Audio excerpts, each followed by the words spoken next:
여러분, 만약 지금 당장 누군가 여러분의 전 재산을 다 가져가는 대신 80세의 몸을 65세의 몸으로 되돌려준다고 하면 어떡하시겠어요? 아마 100이면 100, 당연히 내 몸부터 살려달라고 소리치실 겁니다. 그런데 말이죠. 여러분은 지금 그 소중한 65세라는 황금 자산을 손에 쥐고도 아무것도 하지 않은 채 80세의 고통을 향해 무방비하게 걸어가고 계신 건 아닙니까? 오늘 전해드리는 이 진실들을 모른 채 평소처럼 시간을 보내신다면 15년 뒤 여러분은 그때 누군가 나에게 제대로 된 길을 알려줬더라면 내 노년이 지금처럼 버겁지는 않았을 텐데라는 뒤늦은 탄식을 내뱉게 되실지도 모릅니다. 저는 확실하게 말씀드릴 수 있습니다. 여러분의 남은 30년 인생을 품격 있게 바꿀 수 있는 가장 빠른 길은 바로 오늘부터 시작하는 변화입니다. 본격적인 이야기에 앞서 지금 여러분은 어떤 마음으로 인생의 후반전을 준비하고 계시는지 진솔한 이야기가 궁금합니다. 다음 세 가지 상황 중 현재 내 마음과 가장 가까운 번호를 댓글로 남겨주세요. 1번, 평생 남을 위해 살았으니 이제는 나를 1순위로 챙기며 살고 싶다. 2번, 잘 살고 싶지만 가끔 마음 한구석이 허전하고 앞날이 궁금할 때가 있다. 3번, 인생은 지금부터다. 남은 시간을 새로운 도전과 활기로 채우고 싶다. 여러분이 남겨주신 소중한 번호와 그 뒤에 담긴 짧은 사연들, 제가 하나도 빠짐없이 다 읽어볼 겁니다. 그리고 그 답변들을 바탕으로 앞으로 여러분의 노후에 실질적인 힘이 될 어른들의 귀한 지혜들을 정성껏 준비해 오겠습니다. 저는 여러분이 외롭지 않게 인생 후반전을 끝까지 함께 걷는 든든한 동반자가 되고 싶거든요. 자, 소통의 문을 열어주셨다면 이제 우리 인생을 지켜줄 지혜 한 그릇 채널 구독과 좋아요 한번 꾹 눌러주세요. 여러분의 클릭 한 번이 누군가의 노후를 구하는 빛이 됩니다. 그럼 80세 선배들이 전하는 인생의 진실, 그 첫 번째 이야기부터 바로 시작해 볼까요? 얼마 전 공원 산책로 근처 벤치에 잠시 앉아 있는데 옆에 계시던 한 어르신이 먼 산을 보시며 툭 던지듯 이런 말씀을 하시더라고요. 이봐요. 내가 60 넘어서까지는 통장 잔고 굴리는 게 인생 숙제인 줄 알았어. 그런데 80이 넘으니까 수억 가진 부자보다 제 발로 동네 마실 나가는 저 옆집 할매가 세상에서 제일 부럽네. 그 말씀을 듣는데 가슴 한쪽이 참 묵직해졌습니다. 우리가 평생 노후 준비라고 하면 돈부터 떠올리며 안심하곤 하죠. 하지만 정작 80세가 넘어서 마주하게 되는 건 돈보다 훨씬 더 무섭고 잔인한 현실입니다. 바로 내 몸을 내 마음대로 움직일 수 없다는 무력감이죠. 실제로 연구 데이터를 봐도 노년의 삶의 질을 결정하는 가장 결정적인 요소는 독립적으로 움직일 수 있는 능력이라고 합니다. 단순히 오래 사는 게 축복이 아니라 내 의지대로 걷고 움직일 수 있느냐가 인생의 존엄을 결정한다는 뜻입니다. 제가 예전에 배웠던 박순자 어르신의 이야기가 생각나네요. 이분은 환갑이 넘어서도 나중에 쉬면 되지라며 무릎이 시큰거리는 걸 꾹 참고 억척같이 일을 하셨어요. 그러다 70대 중반쯤 새벽에 화장실을 가려다 다리에 힘이 풀려 그만 주저앉으셨는데 고관절을 크게 다치고 마셨습니다. 그날 이후 어르신의 세계는 침대 위 한 평 남짓한 공간으로 줄어들었습니다.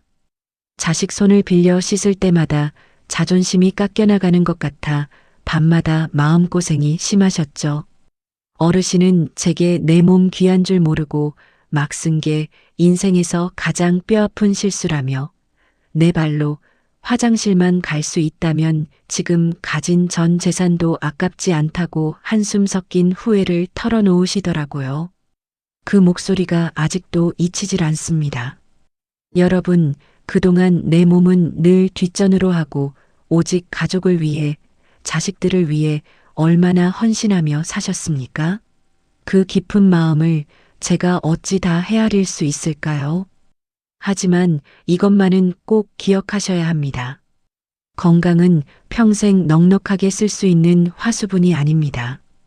관리하지 않으면 생각보다 훨씬 빨리 바닥을 드러내는 유효기간이 정해진 자산입니다. 그러니 이제는 60대에 느끼는 작은 통증을 그저 나이 탓으로 돌리며 방치하지 마세요. 진짜 무서운 건 서서히 사라지는 일상의 주도권이니까요. 움직이지 못하면 갇히게 되고, 갇히게 되면 의존하게 되며 결국 내 존엄마저 남의 손에 맡기게 됩니다. 지금의 게으름이 훗날 가장 비싼 대가로 돌아올 수 있다는 사실을 결코 잊어서는 안 됩니다. 오늘 귀찮음을 이기고 나가는 30분의 산책은 단순히 살을 빼는 운동이 아닙니다. 80세가 되었을 때 누구의 도움 없이 스스로 씻고 내 발로 땅을 딛고 서 있을 수 있는 자유를 미리 사두는 행위입니다. 여러분은 오늘 스스로의 힘으로 얼마나 걸으셨나요? 지금 영상을 보시면서 제 말 따라 딱 한 번만 해보시겠어요? 어딘가를 살짝 붙잡고 뒤꿈치만 천천히 들었다가 내려놓는 까치발 운동 말입니다. 무릎에 무리도 가지 않으면서 하체의 힘을 기르는데 이만한 게 없거든요. 이 작은 움직임 하나가 15년 뒤 여러분의 품격을 지켜줄 겁니다. 이렇게 내 몸의 근력을 키워나 스스로를 지키는 힘을 길렀다면 이제는 시선을 조금 돌려 내 주변을 살펴봐야 할 때입니다. 몸이 튼튼해도 마음 둘 곳이 없다면 그 노후는 사막처럼 황량할 수밖에 없거든요. 건강만큼이나 우리가 노후에 크게 착각하는 게 하나 더 있습니다. 바로 사람입니다. 젊을 때는 마당발 소리 듣고 경조사 챙기느라 바쁜 게 잘 사는 건 줄 알죠. 하지만 제가 병원 대기실이나 요양원에서 만난 수많은 분은 공통적인 후회를 남기시더라고요. 사람 가려 사기라는 말이 예전엔 참 야박하게 들렸는데 막상 몸이 아파 꼼짝 못하게 되니 곁을 지키는 건 수많은 지인이 아니라 결국 내 사람 딱 한 명뿐이었다는 사실을 너무 늦게 깨달았다는 겁니다. 어느 날 병원 복도에서 만난 한 최노인님의 사정도 비슷했습니다. 평생 인맥 관리라면 자다가도 벌떡 일어날 만큼 열심히셨지만 정작 갑작스러운 수술로 병상에 눕게 되자 그 많던 인맥은 안부 문자 몇 통이 전부였다고 해요. 결국 대소변을 받아내고 밥을 떠먹여주며 곁을 지킨 건 평소 무심하게 대했던 아내뿐이었습니다. 어르신은 아내의 거친 손등을 보며 제게 참 많은 후회를 털어놓으셨습니다. 남들 비위 맞추느라 정작 가장 소중한 사람의 마음이 멍드는 건 몰랐다며 끝까지 내 손 잡아줄 사람에게 좀 더 잘해주지 못한 게 한이 된다고 말이죠. 그 씁쓸한 고백을 듣는데 제 마음이 다 아렸습니다. 여러분, 노후의 외로움은 주변에 사람이 없어서 찾아오는 게 아닙니다. 아는 사람은 세상 천지인데 정작 마음 둘 곳 하나 없을 때, 그때 진짜 마음의 허기가 찾아옵니다. 60대인 지금부터는 인간관계의 다이어트가 반드시 필요합니다. 나를 진심으로 아껴주지 않는 가짜 인맥에 더 이상 힘 빼지 마세요. 그 에너지와 시간을 아껴서 지금 내 곁을 묵묵히 지켜주는 배우자, 그리고 속 깊은 자식이나 진정한 친구 한 명에게 더 쏟으셔야 합니다. 나중에 내 휠체어를 밀어줄 사람은 핸드폰에 저장된 수천 명의 번호 속에 있지 않기 때문입니다. 오늘 이 영상을 보신 후 평소 가깝다는 이유로 당연하게만 여겼던 그 사람에게 아주 뜬금없는 문자 한 토 보내보시는 건 어떨까요? 고맙다는 말, 한마디 미안하다는 그 짧은 진심이 훗날 외롭고 고단한 길 위에서 여러분의 손을 끝까지 놓지 않을 가장 든든한 온기가 되어줄 겁니다. 곁에 있는 소중한 사람에게 마음을 전하는 것 정말 중요합니다. 하지만 여기서 절대 놓쳐서는 안 될 가장 핵심적인 인물이 한 명 더 있습니다. 남편도 자식도 친구도 아닌 바로 나 자신입니다. 우리는 평생 누구 엄마, 누구 아빠로만 불리며 살아왔습니다. 부모님 봉양하랴, 자식 뒷바라지하랴. 내 몸 고단한 줄은 몰라도 자식 입에 들어가는 밥은 지극정성으로 챙겼던 게 우리들의 세월이었죠. 그러다 보니 정작 나를 어떻게 돌봐야 하는지는 까맣게 잊어버리고 말았습니다. 하지만 80세가 넘은 인생 선배들은 입을 모아 단호하게 조언합니다. 남을 책임지는 힘보다 더 소중한 것은 바로 나 자신을 스스로 귀하게 대접하는 기술이라고요. 제 지인 중에는 70세에 혼자가 되신 김할머니 한 분이 계십니다. 처음엔 삶의 의욕을 다 잃으신 채 대충 물에 밥 말아 드시며 온종일 천장만 보고 지내셨대요. 그러다 어느 날 문득 시장에서 돌아오는 길에 쇼윈도 유리에 비친 자신의 모습을 멍하니 보게 되셨습니다. 늘어진 옷가지에 생기 잃은 얼굴, 평생 가족들 뒷바라지하느라 정작 주인인 나는 까맣게 잊혀진 채 버려진 섬처럼 서 있는 그 모습이 그렇게 서럽고 미안할 수가 없더랍니다. 내가 나를 이렇게까지 대접하지 않았구나. 나조차 나를 귀하게 여기지 않았구나 하는 깨달음이 가슴 한구석을 뜨겁게 울린 것이죠. 그날로 할머니는 시장에 가서 가장 탐스러운 과일을 사고 찬장 깊숙이 아껴두었던 예쁜 그릇들을 꺼내셨습니다. 식탁 위에는 제철 꽃 한 송이를 꽂아두고 혼자 먹는 끼니라도 정성껏 차려 드셨죠. 매일 아침 거울 앞에서 옷매무새를 가다듬고 공원을 걷기 시작하자 신기하게도 주변 사람들이 밝아진 할머니 곁으로 먼저 다가오기 시작했습니다. 내가 나를 귀하게 여기니 세상도 비로소 나를 귀하게 대접해 준 것입니다. 여러분, 진정한 노후 준비는 나를 돌보는 일에 죄책감을 갖지 않는 것에서 시작됩니다. 내가 오늘 나를 위해 걷고 취미를 즐기고 좋은 것을 먹는 것은 결코 이기적인 행동이 아닙니다. 오히려 내가 몸과 마음이 건강하고 행복해야 자식들에게 짐이 되지 않는 가장 지혜롭고 적극적인 사랑의 표현입니다. 여러분은 스스로를 위해 마지막으로 근사한 식탁을 차려준 게 언제인가요? 오늘 저녁에는 냉장고에 남은 반찬으로 대충 한 끼 때우지 마세요. 가장 좋은 그릇을 꺼내고 가장 정갈한 마음으로 당신 자신을 대접해 보세요. 내가 나를 귀하게 여겨야 세상도 나를 함부로 대하지 못한다는 그 평범한 진리를 오늘 여러분의 식탁 위에서 먼저 증명해 보셨으면 좋겠습니다. 나를 귀하게 대접하는 것, 그것은 단순히 좋은 음식을 먹는 것에 그치지 않습니다. 진짜 나를 사랑하는 방법은 내 머리와 가슴에 새로운 설렘을 선물하는 것이기도 하죠. 인생을 마라톤에 비유한다면 60대는 결승선에 다다르는 시점이 아니라 이제 막 운동화 끈을 다시 묶고 후반전 코스로 진입하는 지점입니다. 하지만 많은 분이 60이라는 숫자 앞에서 지레 겁을 먹고 마음의 문을 닫아버리곤 하죠. 이제 와서 뭘 배우나, 이 나이에 배워서 어디에 쓰나 하는 생각들이 스스로를 낡은 의자에 주저앉히는 겁니다. 그런데 80세가 넘은 선배들의 눈에 지금 여러분의 모습이 어떻게 보이는지 아십니까? 그분들은 60대의 여러분을 보며 저렇게 아기처럼 젊고 싱싱한 나이에 왜 아무것도 안 하고 시간을 버릴까 하며 진심으로 안타까워하십니다.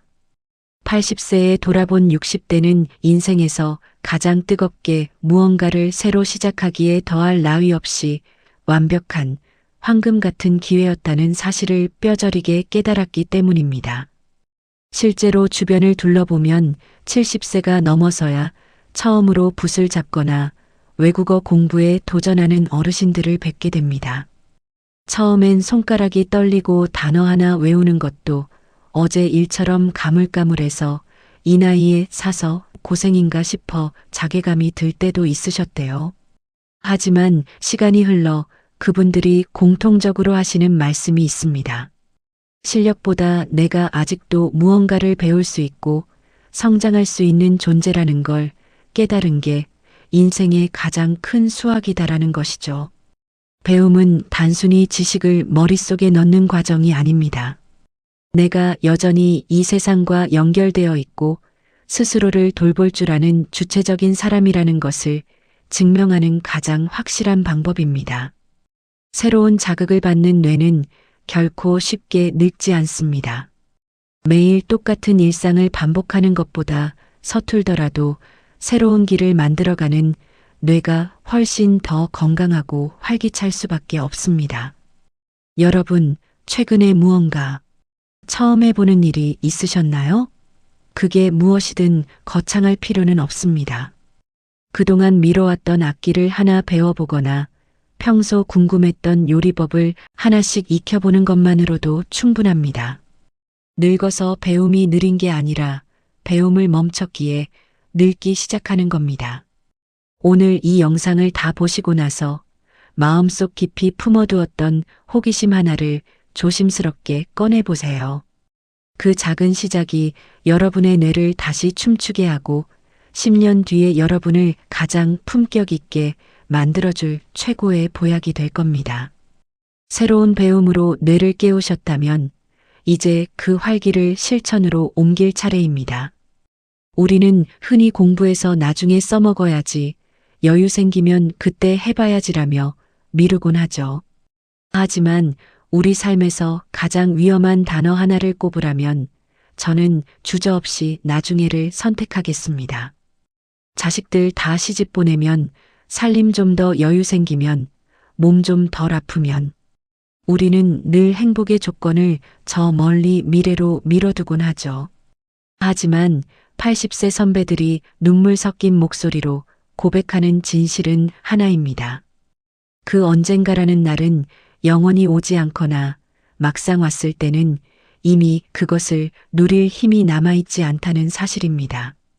평생을 개미처럼 일만 하셨던 정 할아버지라는 분이 계셨습니다. 이분의 입술엔 늘 나중에라는 말이 문신처럼 새겨져 있었죠. 돈 좀 더 모으면 그때 아내랑 크루즈 여행 가야지. 그렇게 10년, 20년을 인내하며 마침내 통장에 여행 자금이 넉넉히 쌓였습니다. 그런데 정작 그 돈을 쓸 기회가 왔을 때 할아버지가 마주한 현실은 참혹했습니다.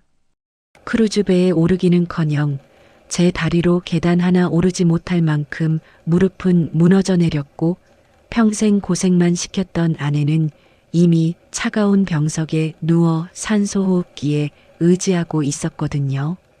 할아버지는 꽉 찬 통장이 아니라 아무런 추억도 채우지 못한 지난 세월의 빈 껍데기를 부여잡고 짐승처럼 울부짖으셨습니다.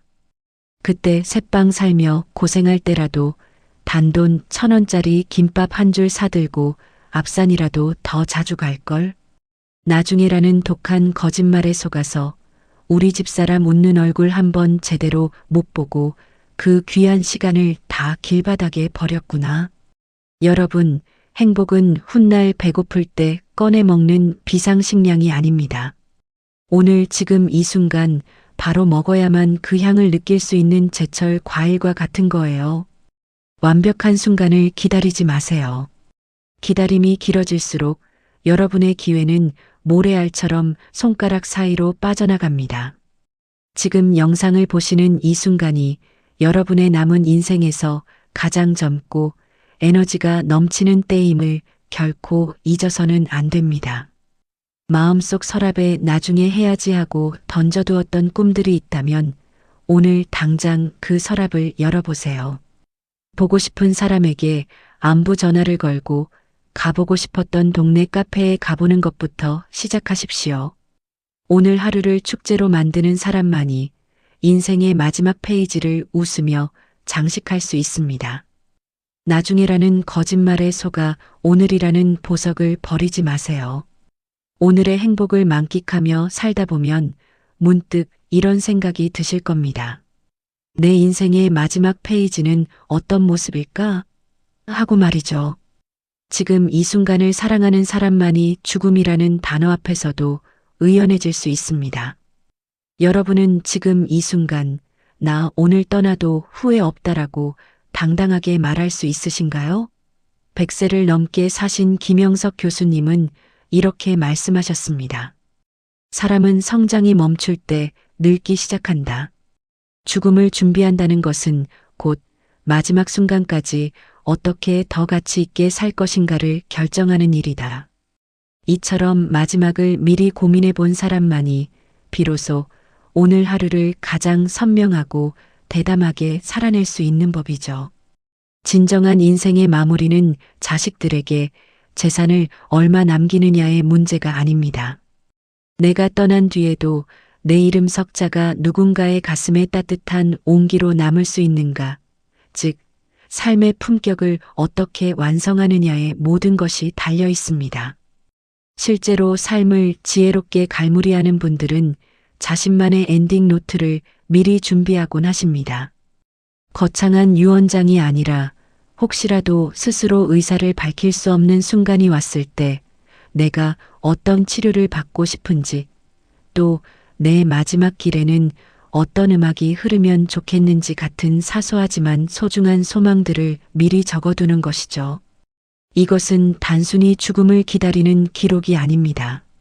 남은 인생을 어떻게 더 가치 있게 살 것인가를 사랑하는 이들에게 전하는 가장 뜨거운 약속이자 배려입니다. 이렇게 마지막을 차분히 정리해 본 사람들은 매 순간을 대하는 태도부터가 달라집니다. 내일 당장 마침표를 찍어도 후회가 없도록 오늘 만나는 사람에게 한 번 더 다정하게 대하고 오늘 먹는 밥 한 끼를 평소보다 더 감사하게 즐기게 되기 때문입니다. 여러분, 죽음을 준비하는 과정은 결국 어떻게 하면 오늘을 더 잘 살 것인가를 고민하는 과정과 같습니다. 거창한 준비가 아니어도 좋습니다. 자녀들에게 혹은 곁에 있는 소중한 사람에게 전하고 싶은 인생의 교훈을 짧은 편지나 영상으로 남겨보는 것만으로도 충분합니다. 사랑한다는 고백과 고생 많았다는 위로, 그 따뜻한 말 한마디가 수억 원의 유산보다 훨씬 더 진한 향기가 되어 여러분의 마지막을 지켜줄 겁니다. 마지막 순간에 조금 더 가지지 못해 후회하는 사람은 없습니다. 다만 조금 더 사랑하고 용서하지 못한 것을 아쉬워할 뿐이죠. 품격 있는 마침표를 준비하는 지혜로운 어른만이 자신의 인생을 가장 아름답게 끝맺을 수 있다는 사실을 꼭 기억하셨으면 좋겠습니다. 자, 여러분. 건강부터 인간관계, 배움, 그리고 마지막을 준비하는 태도까지 오늘 참 많은 이야기를 나누었습니다. 어떠신가요? 마음속에 작은 울림이 좀 생기셨나요? 지금까지 80대 선배들이 60대의 우리에게 전하는 눈물 섞인 조언들을 함께 나누어 보았습니다. 건강을 지키고 관계를 정리하며 배움을 멈추지 않고 오늘 당장 행복해지는 것, 그리고 마지막을 품격 있게 준비하는 일까지. 이 모든 이야기가 결국 가리키는 방향은 단 하나입니다. 지나간 과거에 후회하지 말고 오지 않은 미래에 불안해하지도 말며 오직 지금 이 순간의 나를 온전히 사랑하라는 것입니다. 60대라는 나이는 인생의 해가 저무는 노을이 아닙니다. 오히려 가장 뜨거웠던 낮의 열기를 지나 비로소 세상의 참된 아름다움을 감상할 수 있는 황금빛 오후와 같습니다. 80세의 눈으로 본 지금 여러분의 모습은 무엇이든 시작할 수 있고 어디든 갈 수 있는 눈부시게 젊은 청춘 그 자체입니다. 오늘 이 영상을 보신 여러분, 이제 마음속 무거운 짐들은 조금 내려놓으셔도 좋습니다. 남을 위해 사느라 미뤄두었던 나 자신에게 먼저 안부를 물어주세요. 그동안 참 애썼다. 고생 많았다. 그리고 이제는 네가 행복할 차례다라고 말이죠. 여러분이 오늘 내딛는 그 작은 발걸음 하나가 10년 뒤, 그리고 20년 뒤에 여러분을 가장 활짝 웃게 할 씨앗이 될 겁니다. 여러분의 인생이라는 영화에서 가장 아름다운 장면은 아직 상영되지 않았습니다. 그 찬란한 후반전을 진심으로 응원하겠습니다. 오늘 준비한 내용은 여기까지입니다. 이 지혜가 여러분의 삶에 작은 등불이 되었다면 구독과 좋아요로 함께 해주세요. 저는 다음에도 여러분의 인생을 더 풍요롭게 할 품격 있는 이야기로 찾아뵙겠습니다. 지혜 한 그릇이었습니다. 감사합니다.